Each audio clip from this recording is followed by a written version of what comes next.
Assalamualaikum warahmatullahi wabarakatuh. Selamat sore Bapak Ibu dan salam sejahtera. Hari ini saya akan menyampaikan yaitu topik cash flow kuadran. Ya, ini ada dalam buku Robert T. Kiyosaki ya, Panduan Ayah Kaya Menuju Kebebasan Finansial. Bapak Ibu, ada 3 pilihan dalam menjalani hidup ini, yaitu yang bekerja sementara 2-5 tahun atau 10-15 tahun tergantung bidangnya. Kemudian pensiun kaya dan makmur. Ya, bisa bebas finansial, bebas waktu, memiliki penghasilan pasif yang lebih besar dari biaya hidupnya. Kemudian yang kedua adalah bekerja mencari nafkah selama 30-40 tahun seperti yang biasanya itu. Kemudian pensiun, dan pensiunnya masih tanda tanya. Apakah enak atau tidak. Gitu ya. Nah, yang ketiga adalah bekerja mencari nafkah sampai akhir hayat, yaitu 40-60 tahun. Ya, bisa di satu bidang pekerjaan seperti dokter, pengacara, atau di berbagai bidang, misalnya tentara, kemudian pensiun menjadi satpam, pensiun menjadi tani. Nah, sekarang mana yang paling enak? Tentu yang di atas ya. Cuman problemnya adalah tidak banyak orang yang tahu tentang yang di atas itu. Ya, saya baru umur 49 baru tahu Bapak Ibu tentang adanya orang yang bekerja sementara kemudian bisa pensiun kaya dan makmur. Ya.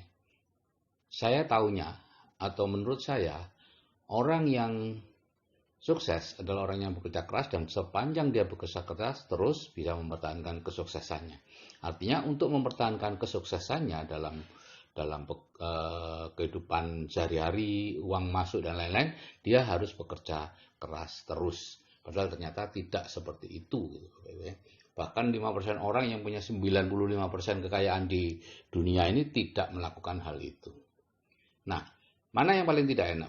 Yang paling tidak enak tentu yang paling bawah itu ya, bekerja mencari nafkah sampai akhir hayat. Seperti dokter, pengacara, dan lain-lain. Mereka tidak berani berhenti bekerja.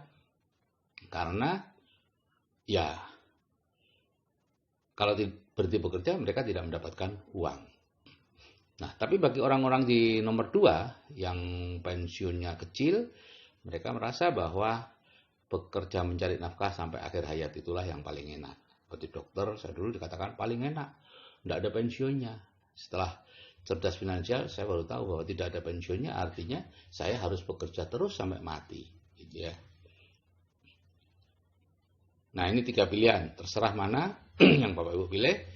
Tapi bagaimanapun untuk bisa memilih yang enak, Bapak Ibu perlu tahu yang namanya cash flow kuadran. Nah, ini ada 4 cara mendapatkan penghasilan menurut Robert T. Kiyosaki. Yang pertama adalah employee atau pegawai. Ya, ini kerjanya keras, tidak aman, dan tidak punya waktu. Ya, ini penghasilan aktif. Kemudian yang kedua adalah self-employed. Ini biasanya utangnya besar. Semakin besar penghasilannya, semakin besar utangnya. Ya. Kemudian insufficiency fund, jadi memang tidak memiliki uang, gitu ya, tidak memiliki uang. Nah, 95% orang berada di sini, Bapak Ibu, 5% orang yang 5% kekayaan yang ada di sini, dan bawaannya stres, walaupun orang-orang di luar sana menganggapnya mereka itu orang kaya, gitu ya. Tapi ternyata di dalamnya stres sebetulnya. Karena penurunan penghasilan sedikit saja sudah bisa goncang, gitu ya, keuangannya. Nah, yang sebelah kanan adalah business owner. Ini ada 3 macam business owner, yaitu ini bisnis bersistem ya, bisnis yang bisa ditinggal dan autopilot ya. Ada konglomerasi, yaitu bisnis besar, waralaba yaitu jaringan bisnis sejenis, dan networking yaitu jaringan perorangan gitu ya. Semua business owner adalah jaringan, entah itu jaringan bisnis besar, perorangan, atau bisnis sejenis. Ini biasanya kerjanya mudah, hasilnya stabil, dan punya banyak waktu gitu ya. Nah, yang terakhir adalah investor. Ini tentunya uang yang bekerja untuk kita gitu ya. Tidak punya utang dan berkelebihan uang. Nah, 5% ada di B dan I, hanya 95% uang ada di sini. Bawaannya adalah freedom gitu ya. Nah, kita jangan lama-lama, ada di sebelah kiri. Segera saja pergi ke kanan. Itu menurut Robert T. Kiyosaki. Masing-masing kuadran itu beda karakter dan bahasanya, Bapak Ibu. Employee atau pegawai itu yang orang bekerja kepada orang lain ya, mulai dari direktur utama sampai tukang sapu, itu namanya employee. Biasanya hidupnya dipenuhi rasa takut, atau karakternya adalah karakter takut dipecat. Akhirnya takut membuat kesalahan, gitu ya. Takut mengambil risiko, dan bahkan kalau parah ya takut mencoba sesuatu, ya. Pokoknya bawahnya takut aja. Sehingga kalau mereka kemudian bekerja sama dengan orang lain di luar sana setelah tidak menjadi pegawai, akhirnya apa-apa yang ditakuti itulah yang akan didatangkan. Ya, karena hukum law of attraction, hukum ketertarikan, apapun yang kita fokuskan itu yang akan datang kepada kita. Jadi banyak risiko akhirnya, karena takut mengambil risiko, justru risiko yang banyak. Takut membuat kesalahan, justru kesalahan yang banyak datang. Yang kedua adalah self-employed. Ini bekerja kepada diri kita sendiri, ada profesional atau pengusaha kecil, yaitu pelaku bisnis, yaitu bisnis yang masih ditangani sendiri. Meskipun yang melakukan itu karyawan Anda, tapi kalau Anda masih perlu ada di situ untuk mengawal, ya Anda masih di pengusaha kecil. Biasanya karakternya tidak percaya bahwa orang lain bisa melakukan sebaik dia. Dan time is money. Ini adalah betul-betul pengejar uang sejati, ya, yang menukarkan waktunya dengan uang. Kemudian business owner, pemilik bisnis, dia kerjanya ringan, punya banyak waktu luang, dan mereka percaya bahwa banyak orang lebih baik dari dirinya. Yang terakhir adalah investor, uang bekerja untuk kita. Ini berani mengambil risiko dan sabar menunggu hasil. Ya. Nah, karakter masing-masing seperti ini, takut, S tidak percaya, B dan I percaya, berani dan sabar. Bahasanya pun berbeda, cara mereka bicara juga berbeda. Orang-orang kuadran kiri ini, pegawai profesional itu bicaranya tentang hal-hal teknis saja, teknis mengajar, teknik pengobatan, teknik peternakan. Mereka kalau mau ikut seminar, ya seminar-seminar teknik, cara membangun rumah tanpa membeli rumah tanpa tanpa biaya, cara peternak lele, cara membuat bisnis online dan sebagainya. Pokoknya cara. Nah, mereka umumnya tabu bicara uang dan kaya, gitu ya. Nggak tahu, nggak berani. Ya. Bahkan kalau ditanya atau dikatakan bahwa mereka itu mengejar uang, mereka marah. Gitu. Padahal mereka bekerja keras mengejar uang, Bapak Ibu. Gitu ya. Tapi marah kalau ditanyakan. Akibatnya apa? Ya kita mendapatkan apa yang kita fokuskan. Kalau Anda fokus pada pekerjaan, Anda dapatkan pekerjaan. Kalau Anda fokus pada hasil, Anda akan dapatkan hasilnya. Ya, itu hukum law of attraction, ya. Law of attraction hukumnya sangat kuat di semesta ini. Jadi orang ini akhirnya bekerja terus, Bapak Ibu, karena mereka fokus pada pekerjaan. Nah, yang sebelah kanan selalu bicara uang dan hasil, cash flow, penghasilan, omset, keuntungan, cita-cita, harapan. Mereka tidak peduli dengan cara. Bisnis apapun akan mereka ambil sepanjang hasilnya bagus. Akibatnya apa, Bapak Ibu? Yang sebelah kiri ini akan dianggap orang lain kaya, padahal sebetulnya tidak kaya karena tidak punya uang, gitu ya. Yaitu rumah-rumahnya besar, mobilnya bagus, karena semua uangnya digunakan untuk itu. Sedangkan uangnya sendiri lari ke kuadran kanan. Sehingga 5% orang memiliki 95% uang di dunia. Gitu. Nah, antara kanan dan kiri itu seperti ada tembok pembatas yang sangat tebal, sehingga nyaris tidak berhasil atau sulit untuk menembusnya, walaupun kita ingin ke kanan.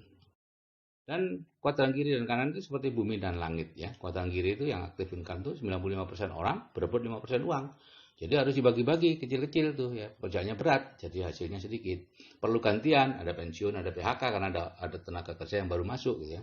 Dan makin lama semakin berat dan mahal. Pendidikannya semakin tinggi. Seperti guru, dulu SGB cukup jadi guru, sekarang harus SPD, ya. Sarjana pendidikan. Dokter dulu, dokter umum sudah top markotop tahun 70-an. Sekarang harus konsultan untuk memiliki kehidupan yang seperti dokter umum zaman dulu. Bidan juga begitu. Dulu cukup P2B, sekarang harus S1. Nah, bayangkan anak cucu Anda nanti. Mungkin S1 itu seperti SD dulu. Ya, lulusan S1 itu seperti lulusan SD, tidak bisa kerja apa-apa. Mungkin nanti butuh S4, S5, dan lain-lain. Di kuadran kanan, Bapak Ibu, 5% orang berbagi 95% uang, pekerjaan ringan, hasilnya besar, penghasilannya bisa diwariskan. Dulu eksklusif keluarga kaya yang bisa ke sini. Kalau enggak mungkin bisa. Tapi sekarang ada yang namanya train entrepreneur. Jadi betul-betul kita dilatih untuk ke kuadran kanan. Jadi sekarang bisa, orang biasa seperti saya dulu bisa dari kuadran kiri pindah ke kuadran kanan. Meskipun saya bukan anaknya konglomerat. Nah, cara pindah kuadran seperti ini, kalau yang dulu itu dari employee ke self-employed, ya, ini yang usaha sendiri atau melakukan sendiri, Dari employee ke self employed, bangun usaha, kemudian dibuat sistemnya, menjadi business owner, dan menjadi investor. Ini perlu waktu 20-30 tahun dan perlu 2-3 kali bangkrut menurut Robert T. Kiyosaki. Dan angka keberhasilannya sangat kecil. Di Amerika Serikat, dalam 10 tahun pertama hanya 1% orang yang bisnisnya tetap utuh. Yang lainnya hilang. Nah, cara yang sekarang itu employee dan self-employed itu langsung dididik menjadi business owner, kemudian menjadi investor. Tidak perlu terlalu lama. Ya. Jadi cara pindah kuadran itu terutama adalah merubah pola pikir atau reinstall. Ya, diencerkan dengan pola pikir orang kuadran kanan. Ya. Kalau dulu tentu harus merantau untuk bisa ketemu dengan orang kuadran kanan, kemudian mengangkat dia jadi mentor, Anda magang kepadanya atau jadi mantu dan sebagainya, barulah Anda bisa kaya. Kalau sekarang Anda cukup merubah pola pikir ini dengan audio terapi bawah sadar yang disiapkan itu. Hambatannya ini Bapak Ibu, yaitu kepercayaan yang salah tentang uang dan kaya. Ya, uang tidak dibawa mati, orang kaya itu dihisap lebih lama dan sebagainya. Itu semua penghambat Bapak Ibu. Gitu ya. Sehingga Anda takut menjadi kaya dan takut punya uang banyak karena uang penyebab masalah gitu ya, sehingga takut. Nah, kepercayaan yang salah tentang penghasilan pasif dan aktif. Dikira kalau penghasilan pasif itu penghasilan tanpa kerja, penghasilan hasil setan yang memperlakukan orang lain seperti budak, bla bla bla bla bla yang negatif-negatif, padahal itu salah sama sekali. Penghasilan pasif adalah penghasilan berasal dari aset yang sudah Anda bangun atau Anda beli sebelumnya. Ya, itu penghasilan pasif. Kemudian ketidaksukaan kepada MLM akibat informasi yang salah. Ya, di Indonesia hampir kebanyakan yang disebut MLM itu sebetulnya bukan MLM tapi money game yang merugikan orang. Sehingga akibatnya apa? Orang menganggap itu MLM. Nah, itulah yang menyebabkan kita tidak suka kepada MLM. Termasuk saya dulu sangat tidak suka kepada MLM. Nah, ini semua adalah disebut mental block bidang keuangan, Bapak Ibu. Ya, dan semuanya ini masuk dari orang lain kepada kita, sehingga kita perlu menghilangkannya. Bapak Ibu sudah punya alatnya dengan SEF, Spiritual Emotional Freedom Tactic, atau dengan EFT untuk menghilangkan. Perlu dihilangkan. Misalnya dengan setup, ya Allah, meskipun saya menganggap uang itu tidak bisa dibawa mati, saya ikhlas, saya pasrahkan semuanya kepadamu. Atau ya Allah, meskipun saya sangat benci kepada MLM, karena katanya merugikan banyak orang, saya ikhlas, saya pasrahkan semuanya kepadamu. Itu aja. Ikhlaskan aja, kembalikan kepada Allah, pada Tuhan Anda. Nah, penghasilan pasif itu bisa diwariskan Bapak Ibu ya. Kalau kuadran kiri itu ayah misalnya jadi guru, anaknya jadi dokter, cucunya mungkin kerja di bank. Ya, semuanya tidak bisa meneruskan apa yang sudah dicapai oleh ayahnya. Semuanya harus memulai dari bawah. Sebaliknya di kuadran kanan, ya. Semua bisa meneruskan apa yang dicapai oleh orang tuanya. Kita bisa meneruskan. Sehingga bisa mencapai ke puncak, Bapak Ibu. Itu bedanya.